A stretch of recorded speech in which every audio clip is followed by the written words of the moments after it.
Naamini kuna watu walijiuliza binafsi kwa nini Musa analia. Kwenye ile video niliyorusha tarehe 23 mwezi wa kwanza 2026. Siku hiyo moyo wangu ulijaa sana huzuni baada ya kuulizia kazi ya Mungu kwenye maeneo ambayo tulikuwa tunahubiri Injili. Moja, baadhi ya watu ambao tulikuwa tunahubiri nao Injili hawaendi tena kwa sababu mbalimbali. Wengine hawana kipato, kwa hiyo inabidi atafute kazi.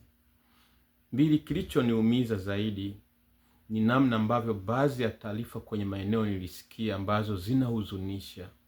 Kuna watu wamerudi nyuma.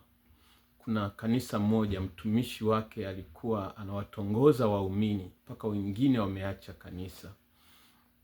Kwa nikasikia ndani yangu kuumia sana. Ni wito wangu, mtu wa Mungu. Inawezekana wewe huna nafasi ya kuipeleka Injili kwa sababu umeajiriwa, lakini pesa yako inaweza ikawafikia watu, na siku moja kule mbinguni baadhi ya watu wakiwa wanatoa ushuhuda ya namna wamempokea Yesu kwenye maisha yao, inawezekana sadaka yako ndio itakuwa imechangia. Ndiyo maana nikamrusha yule mama, nikamwelezea yule mama ambaye amejitoa kufunga siku 80 kwa ajili ya Tanzania na kwa ajili ya uamsho, lakini bado maisha yake yalikuwa magumu, na mimi nilikuwa natoa kimya mbele za Mungu kusapoti kazi yake na familia yake.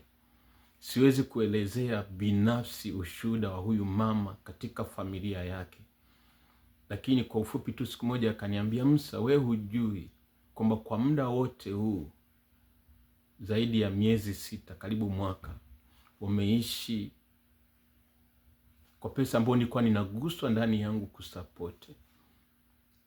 Lakini kuna wakati mimi nimekaa kwenye familia yangu zaidi ya miaka 2 sina viti, sio kwa sababu kwamba sipati pesa, bali maisha yangu mimi nikifa leo hakuna kitu kitabaki kwa faida ya wengine.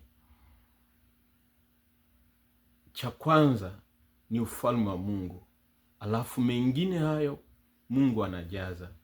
Maana hata nyumba na nini Mungu anaweza akatoa kwa njia ya muujiza.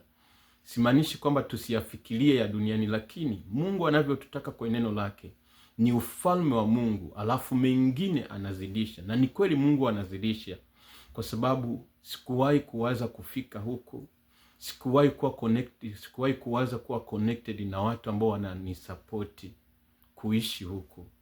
Kwa hiyo hii ni ishara kwamba ukitii neno la Mungu, ukatanguliza ya Mungu, Mungu anatimiza mahitaji yako. Kwa mtu asije akanikoti vibaya kwamba sijali familia yangu, watoto wangu, lakini nini kipaumbele changu cha kwanza. Kwa Mungu abariki watu ambao mmeitikia kumsupport huyo mama, na alivyo na moyo sasa wa huduma. Kuna watu wamemsapoti na hiyo hela ameigeuza kwa ajili ya Injili, apate vifaa kwa ajili ya Injili. Akiwa anahubiri watu wanaokoka, naamini pia kuna vitu kwenye maisha yetu vitakuwa vinaokoka. Yeye akiwa anabarikiwa na watu wengine wakibarikiwa kupitia Injili yake, na sisi pia tutakuwa tunabarikiwa na Mungu ambaye tumefanya atimize kusudi lake. Na ataunda kikundi Jumapili, wataenda kuweka wakifu. Nilituma hela ya speaker, ingawa sikutaka niweke wazi, lakini nilituma hela ya speaker ambayo ilikuwa ni hela kwa ajili ya mke wangu kujifungua. Lakini ndani yangu nikamwambia Mungu, mke wangu ukitaka ajifungue salama, hata kama sina 100 atajifungua. Lakini hata kama nina mabilioni ya pesa, ukitaka asijifungue bado anaweza asijifungue. Kwa hiyo nikaielekeza hela yote 522 kwenye speaker.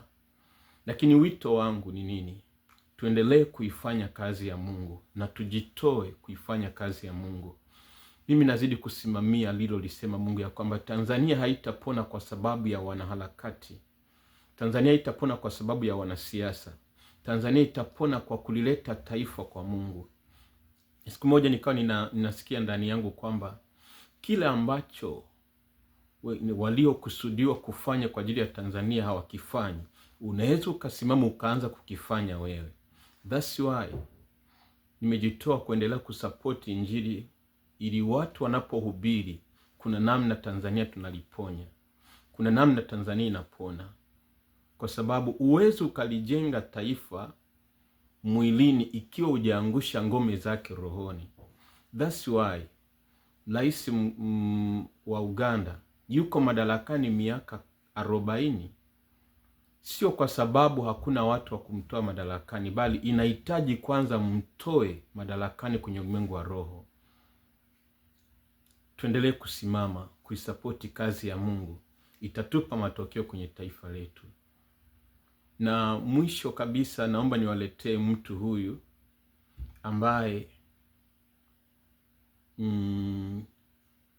naomba tu niishie kwa hii video kwa ajili ya huyu mama, alafu nitaenda kwenye rekodi nyingine kwa ajili ya mtu ambaye amekuwa baraka kwenye kanisa la AICT Kalangalala.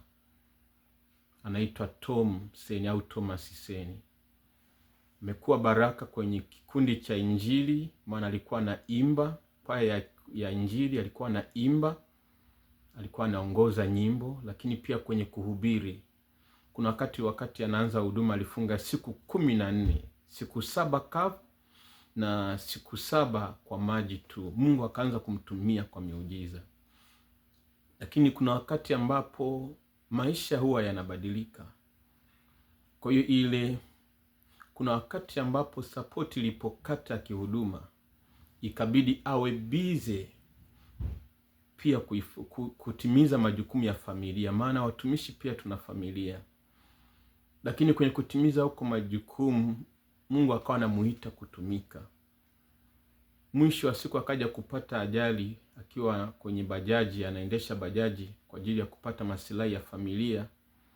Akavamiwa, kidogo akatwe kidole, kikabaki tu kidogo, akaenda kushonwa. Lakini nilikuwa nimemkumbusha kwamba Mungu anataka kuifanya kazi ya Mungu, na yeye alikuwa anataka kuifanya kazi ya Mungu.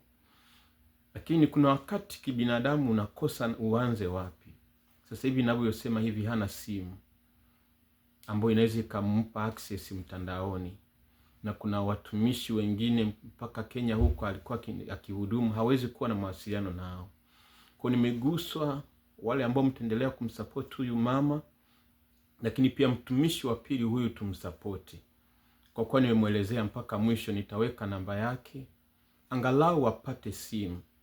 Na nimeongea naye leo, nikawa ninamwambia, ndugu yangu, nimegusa sana kuendelea kukumbuka kwenye maombi na kwenye huduma yako.